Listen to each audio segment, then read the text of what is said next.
So welcome all. This is now the 8th annual summit, Global Supply Chain Management. I still remember when we had the first annual Global Summit in Supply Chain Management, so it sounds much better when we have the 8th. And for the last several years, I have been moderating the panel on sustainability. And I'm learning a lot, and I hope our audience is also learning a lot when they participate in this panel. Organizers are able to get us a very interesting and diverse set of speakers every year. So this year they also did a great job. So we have several different industries covered. And I hope that all of our participants will be able to get something interesting out of it. One additional thing is that I like about this year, so usually last few years the panel was taking place in summer, and I am teaching my half class sustainability usually in the beginning of the fall semester. So this year actually we managed to finish the half class, so I'm hoping some of the students who took the class will also participate and hopefully pose some questions to the session. So let me just to start with having, I cannot do a screen sharing. I was supposed to be able to do that. Okay, so I wanted to show all the panel members with their affiliations while they are introducing themselves. However, as I cannot share my screen, let me just then call upon each of the panel member by name. We will start in alphabetical order. Just to kind of say a few words about your company and yourself to make sure everybody knows all of our speakers. So Abe, would you want to start? Thank you very much. It wasn't that long ago that probably most of us had to explain what supply chain was to most of our family members and our friends, because I'm not sure most people really understood what we did and what supply chain meant. Fast forward 9 months and we are having to defend supply chain to almost everybody in the marketplace today between consumers and patients. Pleasure to be on the call. I'm currently the CEO for ASCM, the Association for Supply Chain Management. The organization has about 45,000 members and 300 partners in 40 countries across the globe. Our focus is on not only the individual, but on the organization and the industry as well. I'm sure most of you know the certifications, either CPIM, CSCP, or CLTD are, not only industry standards for a lot of the individuals, but we also have content for entry level as well as senior executives for organization. Our work takes us not only with large multinationals and helping them transform their supply chain, but it also focuses on implementing supply chain solutions in sub-Saharan Africa with a focus on essential medicine, vaccine, and family planning products for last mile delivery. So that's proof of concept of supply chain in that theater. Our focus is on developing a better world through supply chain, and that includes consumers and patients alike. And I think everybody now truly understands not only the value of supply chain, but also the fragility of supply chain and the various aspects of how either complicated or sophisticated most supply chains are today. So it's a pleasure to be with everybody, and I look forward to the conversation. Thank you, Abe. So Kathy, you want to go next? Sure. So I'm Kathy Fulton. I'm the Executive Director of the American Logistics Aid Network, and I may refer to us as ALAN today throughout the call. We're actually a 501c3 nonprofit that was formed by industry organizations like ASCM in the wake of Hurricane Katrina. And our mission is really pretty simple. We want to ensure that following a crisis, that communities get the nourishment and the hydration and the medical care that they need.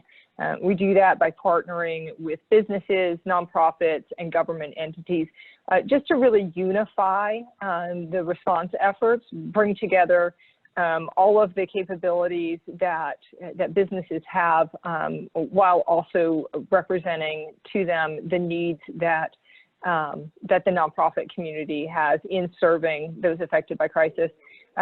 Throw in a pinch of making sure that government understands what is really happening with commercial supply chains and how their response activities can affect commercial activities or pre-existing supply chains. And that's kind of who we are. You know, our mission is simple. We work to save lives using logistics. Thank you, Kathy. So Lee, you wanna go next? Well, I'm Lee Kindberg, and I'm Head of Environment and Sustainability for Maersk for North America. Maersk is the world's largest container shipping company and logistics integrator. And we've set a goal of net zero carbon shipping by 2050, and I can get into some of that more later. But I'd also might like to mention some of the things that we do during emergencies, following up on what Kathy said, because we work with the UN World Food Program, the Logistics Emergency Team, and others when there are emergencies to try to move those food products and so forth. So perhaps we need to talk later, Kathy. Yeah, congrats on the Nobel Peace Prize, right? Well, that was the World Food Program. We can't take a lot of credit. But yeah, but they couldn't do it without logistics. Yeah, absolutely. Okay, thank you, Lee. So Linda, you want to go next? Sure. Welcome. I'm Linda Puglio, the CEO of Dishcraft Robotics. Our mission is to help the food service industry make sustainable choices. We offer a daily dishware delivery service, which is powered by dishwashing robots that we use AI, computer vision, and process automation, which sorts, washes, racks, and sanitizes dishes without any human hands touching them before they get to the chef to plate it. And our customers are corporate and hotel cafeterias, catering companies, and restaurants. When the pandemic hit, indoor dining was really shut down in the Bay Area for more than 7 months, and it's only now just beginning to come back in limited capacity. So during that time, we knew that restaurants were offering mostly takeout, which was using single-use disposables and paper containers, which created a mountain of waste. They didn't want to lose their sustainability goals, of course, but felt forced to, as this was their only revenue was takeout. And so we quickly created a service to deliver reusable lightweight containers, and they're washed hundreds of times, so diners can return them to our drop stations near cafeterias or restaurants. We pick them up and we wash them at our centralized dishwashing hub powered by robotics. And so we are able to do contactless washing and sanitizing, just the way that we say do with our ceramic dishware.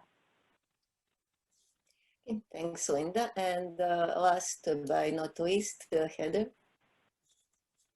Hi, I'm Heather Tomley. I'm the Managing Director of Planning and Environmental Affairs for the Port of Long Beach.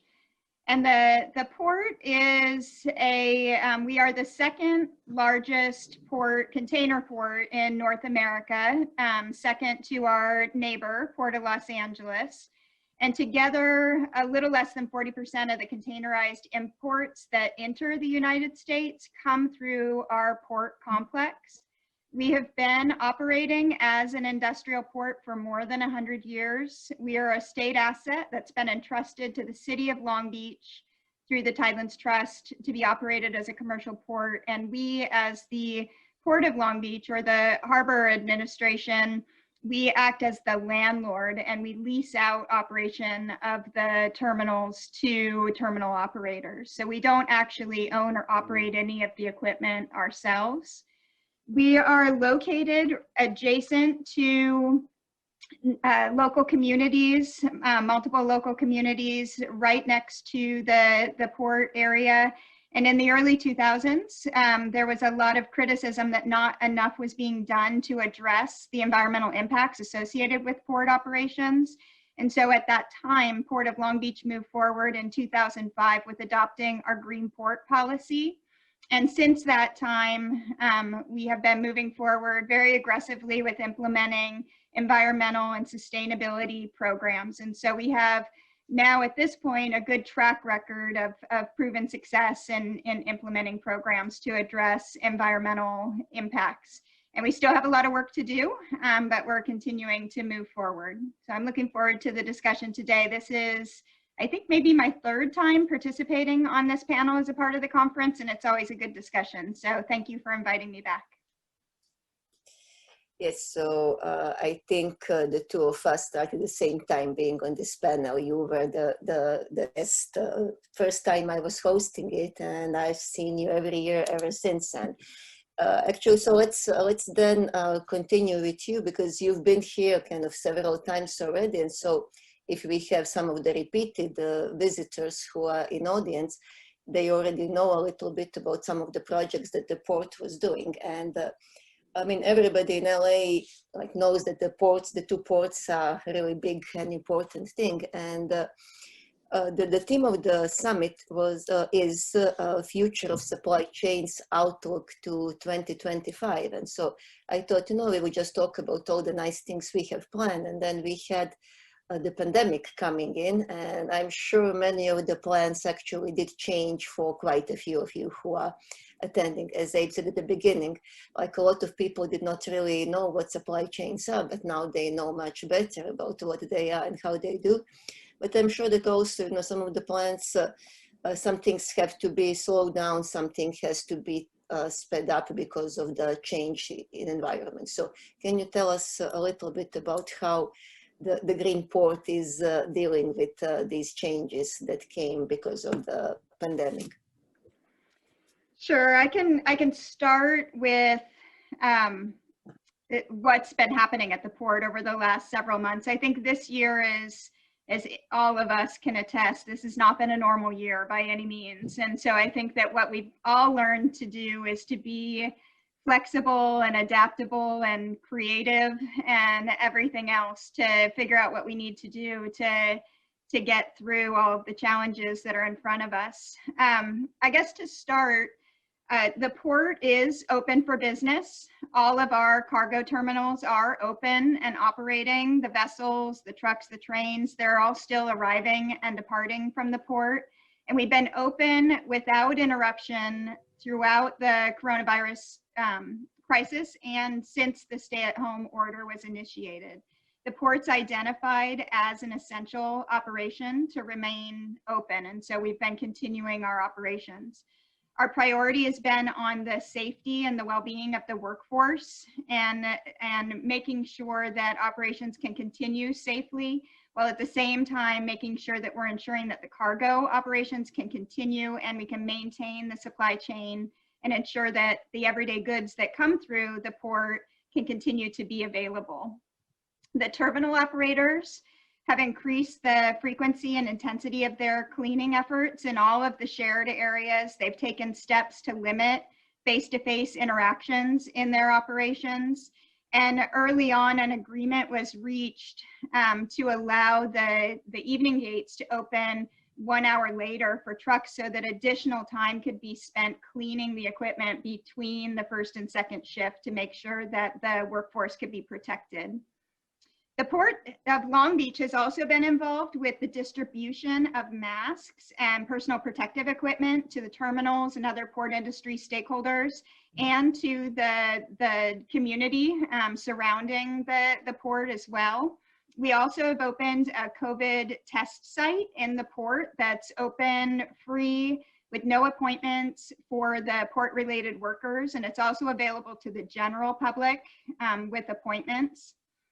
Since mid-March, when the stay-at-home order came down, the port administration facilities have been closed to the public and staff have been telecommuting, but we have been keeping our operations going at full speed. During this time, the cargo volumes have been really dynamic. In the earlier part of the year, we saw unprecedented numbers of blank sailings, ships that were anticipated to come as a part of the normal schedules that were canceled. And so we had an unprecedented number of blank sailings at the beginning part of the year and significant declines in cargo volumes at the beginning of the year. But in recent months, we've seen historic highs in the cargo volumes. And this increased demand is from an increase of interest in home improvement items, home exercise equipment, some of the things that people are purchasing, and in the new way that we're all going about doing life nowadays. But also we've seen short-term increases from restocking of inventories as we have increased vessel visits trying to make up for some of those canceled voyages in the early part of the year. So I think that what we can say is what we can be certain of is that there is uncertainty, and it's difficult to be able to really predict what those ongoing impacts are going to be and what the pace of recovery is going to look like. In August 2020, our cargo volumes for the year were down a little over 1% for the same period of time in 2019. But complex-wide, together with Port of LA, we anticipate we could be down as much as 10% compared to the previous year. We've been continuing to focus on our efforts at the port. Our construction projects are still fully underway. We just opened on October 5th. We just opened the new Gerald Desmond Bridge replacement.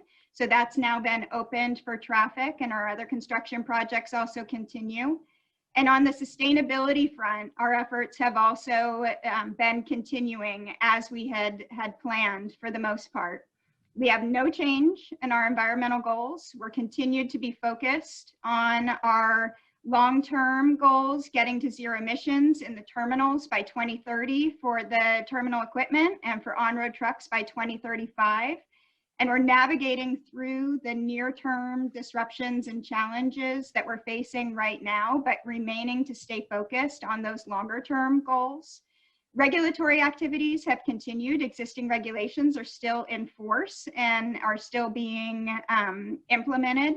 And also new regulations have been coming online in California. There was a recently adopted new at-berth regulation affecting the ships. An advanced clean truck regulation moved forward to require manufacturing of zero emission trucks. And the heavy duty engine standards for trucks also moved forward. And so there's been significant regulatory activity during this time as well.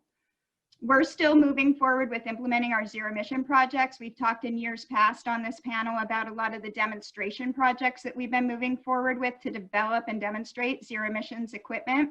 Those projects are still moving forward. We've seen some short-term delays when manufacturing facilities have been temporarily shut, or when the operators were pausing the projects until they could implement safety protocols. However, those projects still continue and are largely on track with the same schedules that we had been moving forward with. I think the biggest impact that we have is on the delay in the implementation of our Clean Truck Fund rate. A part of our program, our Clean Truck program, a major part of implementing that program is to charge a rate on all of the container trucks that come in and out of the port, and to charge $10 per loaded TEU to the cargo owners. And the funds that would be generated through that rate would be used to help incentivize the purchase of new cleaner trucks. We had initially intended to move forward with that rate at the end of this year, but based off of the economic impacts, we're continuing to monitor what the economy looks like, what the impacts on the cargo owners look like, and when we think that things will have stabilized enough for us to be able to move forward with that rate. We're anticipating that the initiation of the rate will be, will move forward next year in 2021. We're not wavering from our environmental commitments. We're still committed to our sustainability goals. This is similar to what we saw during the Great Recession in 2008 and 2009. We had a lot of ambitious goals with the initiation of our first Clean Air Action Plan in 2006. And through 2008, 2009, and some of the toughest times that we were facing as a part of that economic challenge, we continued to move forward with our Clean Truck program, our shore power programs. All of our environmental programs continued to move forward because we knew that what we were facing was a temporary short-term effect, and that eventually we would be back on track, and we needed to make sure that we did not lose the progress that we wanted to make on the environment and implementing our environmental programs. And the last thing I wanted to highlight, every year we do an annual emissions inventory to track our progress. And we just released the results from our 2019 emissions inventory. And what we were able to demonstrate is over the last nearly 15 years, we've been able to reduce diesel particulate matter from the port by 88%, nitrogen oxides by 58%, sulfur oxides by 97%, and greenhouse gases by 19%, all while cargo volumes were up 14%. So we're continuing to make significant progress, and we have every intention of staying on that same path to continue to make the improvements that we need to see. Thank you. Thank you, Heather. It's good to hear that a lot of things are still happening with the port, and especially as you mentioned, like some changes in legislations can actually work to help you. I know that me personally, I was a little bit worried how your plan to get green trucks will continue with all of these kind of closing of factories and facilities, but the pool that California is providing should help in kind of moving more manufacturers in that direction, I guess. So we actually had one of the questions on Laura asking, given that the highest percentages of waste comes from clothing and food, are there any other industries that can benefit from sustainability? And I think that, you know, just listening to what you were saying up to now can help some of our audience realize that there are a lot of industries that can get some benefits on sustainability, and not just the industry, but I'm sure if there is anybody in the audience who lives in Long Beach and has been there for some time, they will be able to appreciate all the efforts that you guys are making in kind of reducing the pollution around the port and the surrounding area. So to continue kind of looking a little bit in the similar areas, so I thought it would be good to hear something from Lee, as Maersk is kind of pretty closely related to the port of Long Beach and LA. So I know that when we talked earlier this year, so you were telling me a little bit about some of the changes that your company and your industries was facing. So can you tell us a little bit more about how pandemic impacted your sustainability efforts and your operations in general? Well, certainly, I think Heather hit it on the nail when she talked about adaptability. And if there's one thing we've had to do in supply chains this year and in other years, but particularly this year, it's adapt and respond to customer needs, which have changed sometimes week to week. So it's been a very interesting year. That certainly impacted shipment schedules, but all of our facilities that actually handle the cargo, as Heather said, we're open for business. And of course, we've had to keep our people safe during that whole thing. So our board and our CEO set 3 major priorities to address the pandemic way back in the early spring. And those were, first, to keep our people safe. Second, to serve our customers. And third, to help our communities and society respond to and recover from this pandemic.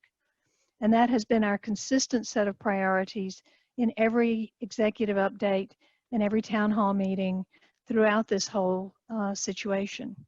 Now, our sustainability activities may not be getting quite as much press, may not be getting quite as much attention, but they are long-term goals, and we continue to track them, we continue to measure them, we continue to participate in some of Heather's incentive programs, and certainly California has continued to issue new regulations, even though it had to be done on Zoom.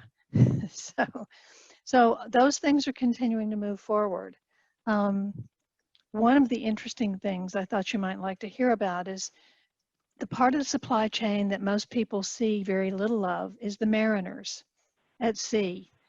And one of the real crises that we've been dealing with is those folks live on those vessels for months at a time. But at one point, I think the number was almost 2/3 of mariners at sea were past their contract dates in terms of being able to rotate off. But with all the COVID travel bans, what could you do? How could you get them off the ships? How could you get them to their home countries? And how could you get them home? And so that's been a real focus for us is to really take care of our mariners, keep them safe while they're on the vessels, calling these different ports. And that meant some new safety protocols while we're in port. But also then how do we find ways to return them home as quickly and safely as we can? So those have been real challenges. Now, I mentioned some of the long-term goals. We have committed to net zero carbon shipping. We continue to have that commitment, and we continue to track. We're down, as of the end of last year, we were down 43% in CO2 emissions per container per kilometer. In other words, per container moved. So if you emit that much less CO2, then you're also emitting fewer of the toxics that are of concern too. We've got short-term goals to reduce that to 60% by 2030 and to go to zero by 2050. Now that sounds like a distant, fluffy goal, doesn't it? But the reality is the lifetime of a vessel is 20 to 25 years if it's operating in salt water, which ours do. That means that to have a net zero carbon fleet by 2050, we have to have our first vessels on the water by 2030, which means we have to order them by 2028.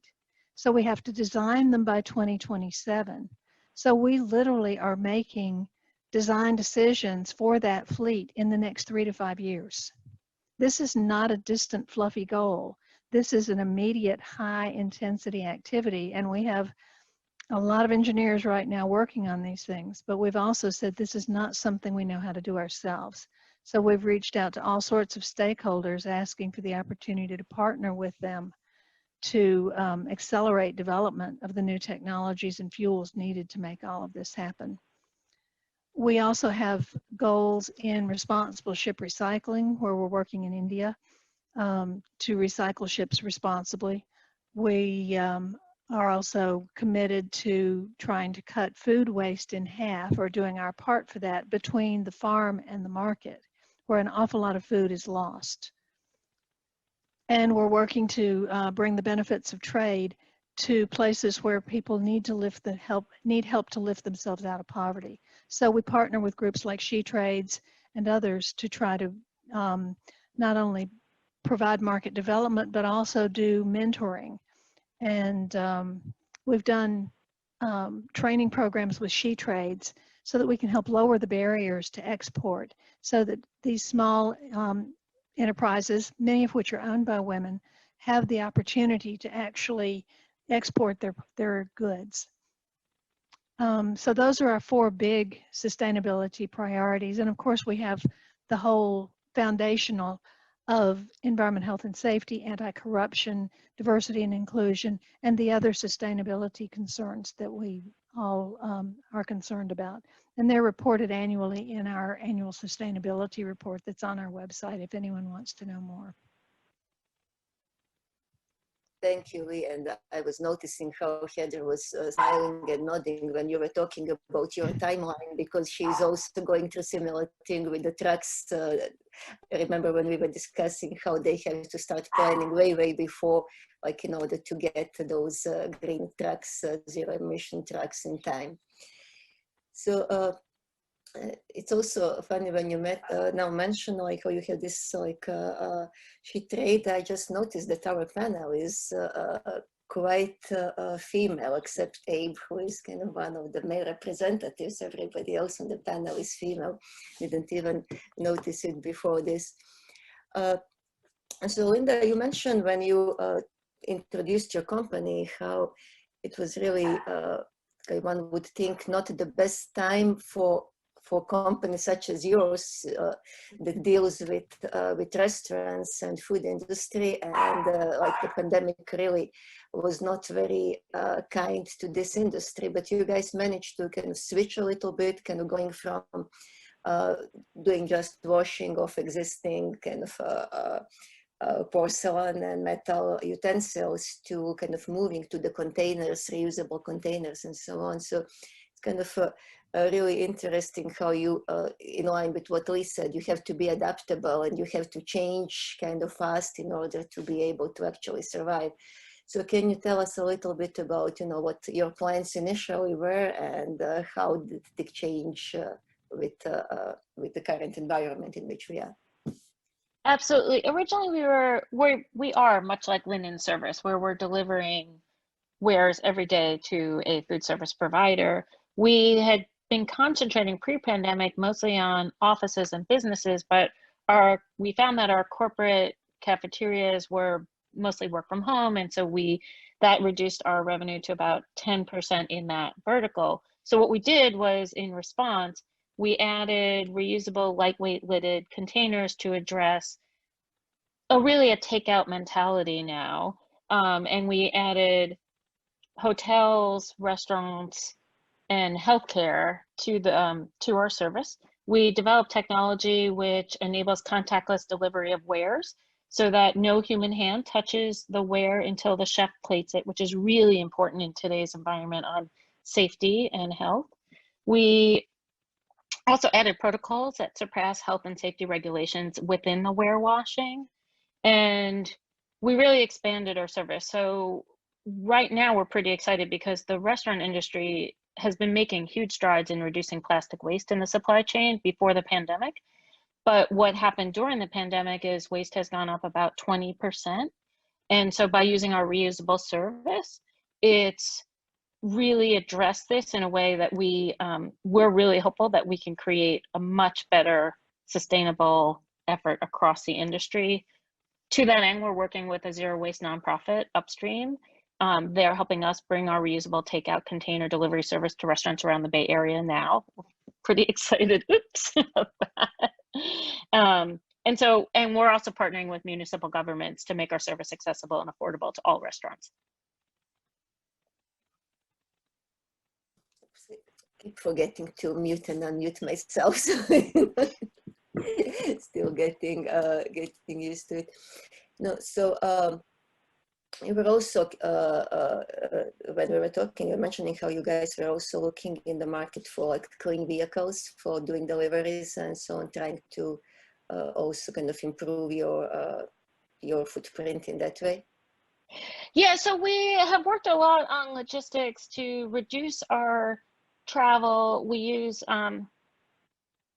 trucks on a very limited distance, and we find that our carbon footprint end to end, we're 95% better than the use of single-use disposables by using a reusable within the way that we operate within a very short distance. And I think you still owe me, you said you I know. documentation, so I can actually see if we can push some of your service here on campus to try to reduce our impact. I'm still waiting for you to send me those. So Kathy, you guys actually have to deal with a lot of what we others are creating, like the climate change and everything that is happening because of practices that are not as sustainable as they should be now and in the past. Means a lot of weather and similar issues that come at the end to you to help us handle them. So how are you guys surviving this this time where there are so many people who need your help and services? Yeah, thank you for that. Now, you know, I'm furiously scribbling notes. I'm not texting on my phone, but all of this conversation has just been fabulous to listen to, and the threads just remind me how interconnected our supply chains really are. Before I kind of dive into how we're responding, I want to, being, you know, in Florida, I pay a lot of attention to the Atlantic hurricane season. And I heard these statistics today, and I just kind of want to share them with you because I think that for anyone who is wondering about climate change, this will really kind of send it home. So NOAA, the National Oceanographic and Atmospheric Administration, looks at the period from 1981 to 2010 as their average hurricane season. And so someone put together a chart today, and every metric that they track, whether it's number of named storms, number of storm days, storms that turn into hurricanes, storms that become major hurricanes, and then something called accumulated cyclone energy. All of those are up by a minimum of like 50%. So if you look at the number of named storms, the average from 1981 to 2010 was 10.2 storms. 2020 has already had 25 named storms. Now, not all of them have made landfall, but 25 named storms still is a lot. And there's a lot of energy that goes into organizations like Lee's in planning, you know, and navigating that, literally navigating, moving ships around to avoid things. The number of storm days, so the days in which there was an active storm, average was about 49. This year was nearly 87. And then the number that really always jumps out at me is something that's called accumulated cyclone energy. And, you know, it's a metric of how much energy is in the atmosphere that's being generated by storms. The average is 89. This year, it's 123, and we're not finished with the season yet, right? So all of those things tell me that everything that you just mentioned about, you know, our lack of sustainable practices is really working against us. So our organization, you know, kind of comes in on the back end. Once those disasters occur, we're there to kind of help organizations respond. Now, we do a lot of things to help with those response efforts, everything from looking at, you know, finding free logistics services for nonprofit organizations, and we do that by working with businesses like a lot of ABES members, like Maersk, you know, does for a lot of organizations. You know, we're connecting the businesses to the nonprofits who are on the ground during the response. We're also doing stuff like helping businesses understand the impact of these disruptive events to their operations. You know, we host a bi-weekly call with all of the major supply chain associations, their senior executive staff, so that they can share information, right? A lot of the practices that, you know, warehouses had to put into place, you know, that port operators and others had to put into place that Heather was mentioning, a lot of those were co-developed, right? You know, one organization came up with something, another organization said, that's a great idea, we're going to share this and propagate it across the industry. And so that's another way in which we're kind of helping businesses respond. We're also providing information on these disruptive events through our Supply Chain Intelligence Center. It's a free tool that's provided by, we have a partnership with an organization called Risk Pulse. You just go to our website, allenaid.org/map. It's free, and I'll drop that in the chat so everybody can see it. And then finally, we want to make sure that government entities understand what's going on with business. And I'll talk about why all this is important. You know, I think it was Heather who mentioned the essential workforce. Early on in the pandemic, we had a lot of, and it happens in every crisis that occurs, regardless of the cause of the crisis, government doesn't always take into account logistics and supply chain as being part of that essential workforce. You know, for so long, supply chain to a lot of people just meant retail, right? It was just who they could see. They never thought all the way back through the supply chain to, oh, how does that get to the grocery store shelf? And so a lot of governors throughout the pandemic were making decisions that were not necessarily good ideas to help supply chains continue to operate. And so working alongside them, working with our government partners just to say, look, we understand the need to implement some of these protocols to slow the spread of the virus, but here's going to be the impact to your supply chain if you do that. If you close your rest stop, your truckers are not going to go into that state. It's going to be a problem. And then finally, something we do with our, and this speaks directly to sustainability, a lot of times after a disaster, organizations are really anxious to move their supplies into a community. And sometimes they want to move things from a really long way away. And so we work with them, we advise them on how to be more sustainable with their operations. You know, short haul distances, typically the infrastructure has survived, there are resources closer. So advocating for cash donations to those nonprofits so they can buy locally. You're not moving things literally across the country. You know, we get asked to do stuff all the time. Hey, can you move these 2 pallets, you know, from, you know, upstate New York over to Arizona? And the answer is, you know, unless there's no other option, the answer is probably going to be no. And someone, I don't remember if it was Linda or Lee, someone mentioned about the packaging waste. I'm sure it was probably Linda. You know, because of our work with the business community, we've really seen this dislocation that has happened across all supply chains. And it's, you know, we've moved from, you know, kind of these intermediate stops at distribution centers and then, you know, onward to retail locations or whatnot. Now we have all of these packages going every single day to everyone's homes. And so the impact of that has become immense. Well, working with our food bank partners, we're trying to help them figure out, okay, how do we, yes, we know that you can't bring people into your food pantries anymore. So how do we take advantage of routes that are already being run, so we're not adding yet another vehicle on the road to make that delivery? Can we take advantage of commercial operations? Can we partner with those last mile delivery drivers to utilize available space? So I'm going to pause there because I know we're close on time, but so much happening because of disruptive weather events that makes us less sustainable as communities. Thank you, Kathy. And so to end with our male representative here, and we heard some stories from specific industries.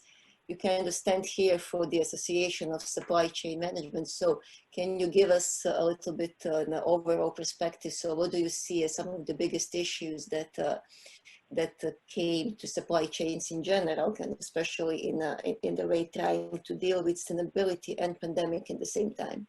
Yeah, really good point. And I think what you're hearing from the other panelists are some of the challenges and, more importantly, some of the ways that they found to be innovative and still commit to the goals. And I think that's key. I think part of the challenge is, as everybody was pointing out here, is that we don't have a consistent definition of sustainability. You go into each industry and they're going to have a different definition or a different metric on how they measure sustainability. So that's the first thing that we've got to collectively start to understand in terms of what sustainability means to each of the industries, and then start to hold ourselves accountable for it. And that would include performance metrics that we are reporting out, and that we are consistently reporting out on the verifiable information on organizations on how they're doing. I think more often than not, I think we've seen organizations or industries report on what is beneficial to them as opposed to what is relevant to the consumer or the patient in the marketplace. I think we need to also, from my perspective, I think we need to pound a little bit harder on what Lee pointed out, and that is board level engagement. Too often we've seen that the boards are not engaged in discussions on sustainability and holding management accountable for the standards and the performance metrics that have been laid out for the organization. So that would include reporting and accountability for the organization in terms of what they hold themselves accountable for, and then more importantly, that they're consistently reporting to the market on how they're doing against those performance metrics. The challenge that you have is a lot of organizations, I think, have very laudable goals, but unfortunately they don't walk the talk, as we're seeing with Maersk and we're seeing with the port and we're seeing with Linda. These organizations do hold themselves accountable, and I think too often than not, I think we've seen a lot of lip service on what sustainability means to organizations and or industries as opposed to being accountable for it. which leads to the talent side. I think we've got to pay a little bit more attention to talent development, specifically for chief sustainability officers and chief climate change officers. It was a number of years ago that we had expected to see more chief supply chain officers in organizations. It's starting to now be a recognized role within companies. I think we need to have that same emphasis for chief sustainability and chief climate change officers. We need to elevate the role and responsibility for organizations to the C-suite. Too often it's been relegated either to finance or into different departments within organizations. I think we need to elevate that focus, which would include the ability to have visibility and transparency across the supply chain. And I think too often that we've seen organizations hold tier 1 vendors accountable for their performance metrics, but not really testing the extended supply chain on your vendor's vendor and on down the line. So I think there needs to be quite a bit more attention paid to that. I also want to point out what Lee and Heather was pointing out, and that was partnerships with suppliers. Rarely do you see supply chains where it's just one organization that can have an impact. Oftentimes it is the partnerships and the suppliers within their supply chain that have the biggest impact on sustainability or the ability to affect sustainability within organizations. And then lastly, I want to focus on the global nature of supply chains. While there's quite a bit of discussion about nearshoring and reshoring, as long as the consumers and the patients have expectations for readily available, high quality, and reasonably priced products, you're going to have a global supply chain. And so that's one of the challenges that we have here, is that not all parties agree, and specifically when we're talking about different regions across the globe, on what sustainability is and how important it is to either their government or to their particular population. And so we have to recognize that there are trade-offs to be made. If we are going to start focusing on electricity or on non-fossil fuel energy production, it's going to have an impact on the oil and gas industry. There's no question about it. So how do we address the trade-offs that are necessary as we start moving towards more sustainable practices and operations for organizations? And then lastly, we need a coordinated effort, and I want to sort of amplify what Kathy was saying here. Need a coordinated effort between government, private industry, nonprofit organizations, and the community. This is not a single responsibility of a private enterprise or the government or the community at large. It's going to take all players and all stakeholders within the process to not only hold ourselves accountable for what sustainability means to the organizations, but more importantly, how it impacts collectively, not only the planet, but profitability for organizations, environmental impact, as well as ethical standards that we all agree should be part of our sustainability standards. So the challenge for supply chains is that we had a fairly effective supply chain before the pandemic. It was focused on just-in-time. Individuals expected and received all their products, and now they're becoming much more comfortable with e-commerce. And so will that trend continue to amplify as we move out of the pandemic? So we built a very effective supply chain system for just-in-time. What we didn't build was a just-in-case supply chain. And what we're seeing now is the fragility of the supply chain when we see surges or when we see changes in utilization, such as food, that supply chains are going to take a little bit to respond to it. So as we start to move forward, I think quite a bit of focus is going to be had on resiliency and long-term sustainability decisions. And we hope that the decisions that organizations are making today do have a long-term sustainability focus for their organization and, more importantly, for their consumers and patients alike. Thank you. So among the questions that we have, like one question is actually asking kind of how to build a sustainable supply chain in real life. So what would you recommend to this person? I think first you have to assess what industry that you're in.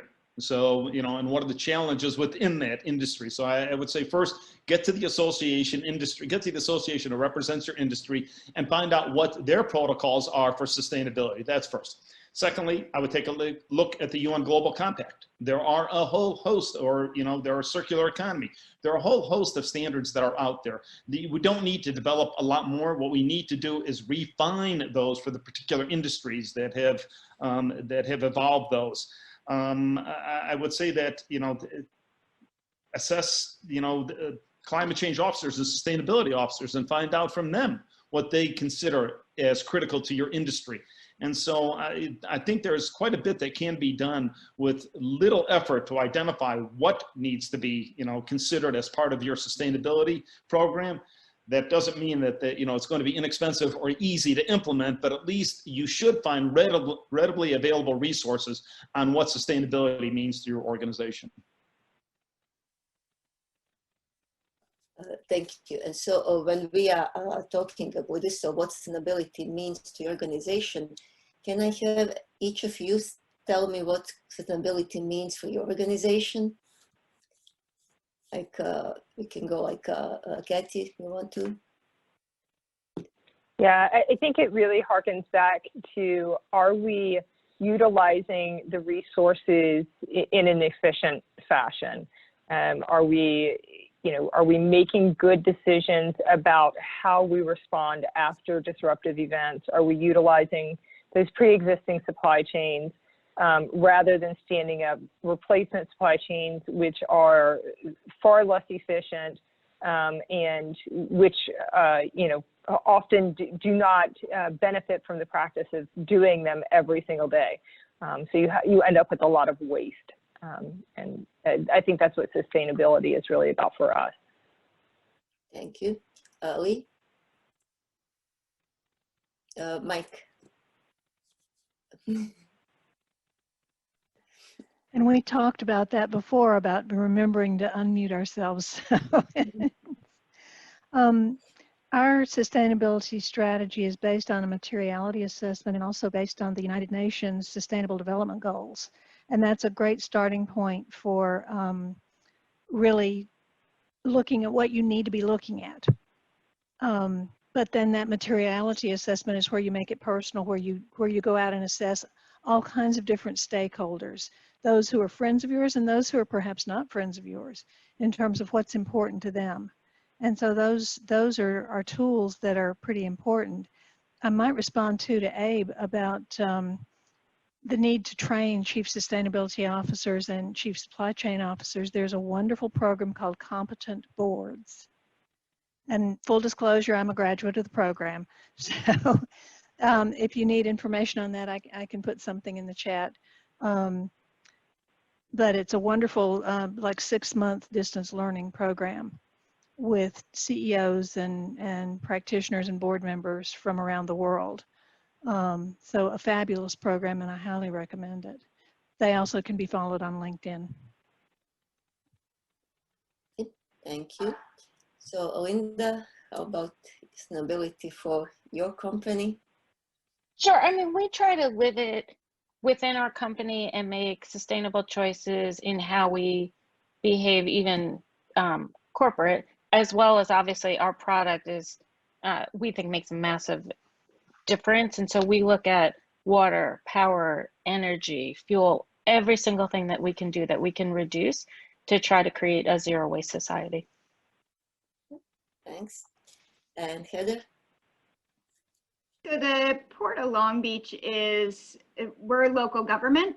We are the harbor department for the city of Long Beach. And for us, we recognize we have responsibility to the local community as well as to our customers. And so for us, we really practice the traditional 3 legs of the sustainability stool of balancing the environmental, the social, and the economic considerations. And so it's really important for us to make sure that we maintain that equal focus on each of the legs of the stool. And, you know, going through a crisis like what we're going through right now, it can put tension on that balance between the different aspects that you have to consider. And as the industry is dealing with some fairly unprecedented impacts, how do you balance the need to address their concerns while still maintaining your responsibility to the social and the environmental aspects of things as well? So I think that's really what we try to keep at top of mind as we're going through how we navigate our way through these challenges, so that we don't lose sight on how to keep everything in balance and moving forward in the way that we need to, and focused on our long-term goals.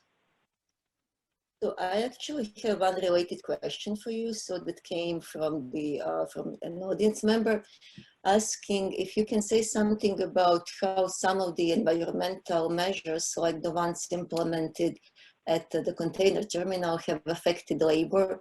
Do you see any pushback from the union to environmental initiatives? So this, it's interesting. This question actually has come up, I think, on each of the panels that I've participated in each year, because it's definitely a large concern and something that many members in the labor force and in the operators continue to work through this issue. We are moving forward with environmental goals, and in many cases we're looking at much more expensive equipment to operate, and there's a few different options for how you can move forward with those operations.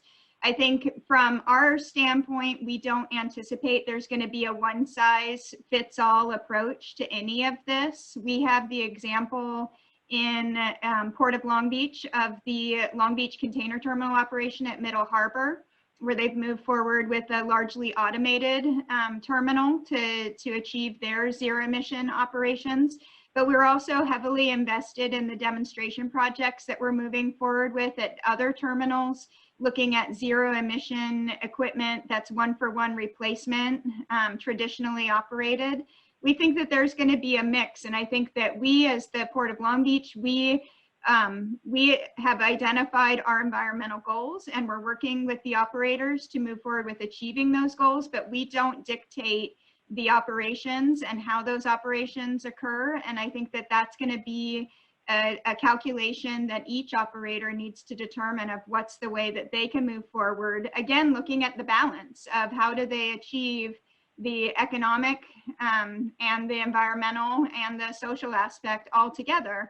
How do they achieve those goals while finding that balance? Thank you. So, Abe, you were mentioning, like, when you started talking, how one of the problems is just, how do we define sustainable, and especially how do we deal with all these global and international supply chains. So do you think can some of the international organizations help in kind of bridging this, imposing some better standards or regulations to help align the goals of different supply chain members?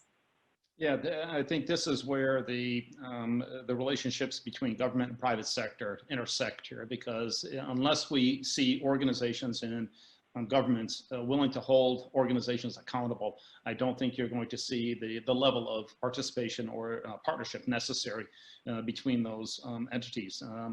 Heather is right. I mean, the organizations need to be economically sustainable. I mean, there's no question that you have no business if you're not, in financial, positive territory. The environmental and the ethical, I think, challenges a lot of organizations on how to balance the economic with environmental and the ethical standards. To your point, with the ethical standards and labor practices, and going back to what Heather was sharing, there are very different definitions on what labor standards are across the globe. And what we consider to be unacceptable on child labor in some industries and in some regions, it is the only way a product is going to get to market. So, the cocoa industry is a great example. They've been working on this for over 30 plus years on trying to eradicate child labor out of their supply chains. this is a very tough situation because the regions that they're focused on have very little government control and very little accountability standards that organizations will hold the suppliers accountable for. And so if you want to mess with people, mess with chocolate. I think chocolate or coffee, I think, would be the two areas where you never want to have a impact on supply chain that could disrupt it. But to the point that the other panelists were bringing out, what you're seeing is that sustainability does differ.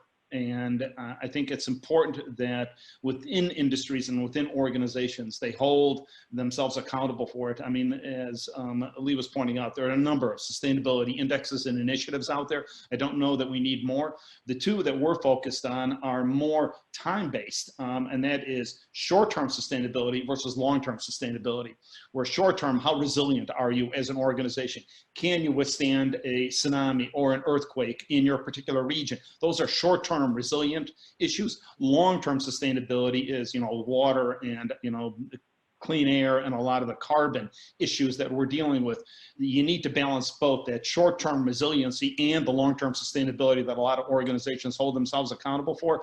I think this pandemic has opened up a lot of eyes about resiliency and supply chains, and more importantly, chief sustainability officers and chief climate change officers are now at the forefront of the discussions. And I think this is a long time in coming, but so necessary. So thank you, and I would like to talk more with all of you, but we are out of time, and I got messages that we should announce the ending and go back to the main session, kind of for closing remarks. So thank you all for participating. It was really informative for me, and I hope for our audience as well. And I hope to see you at next year's event in person and not like in a virtual way like this year. Thanks again. Thank you.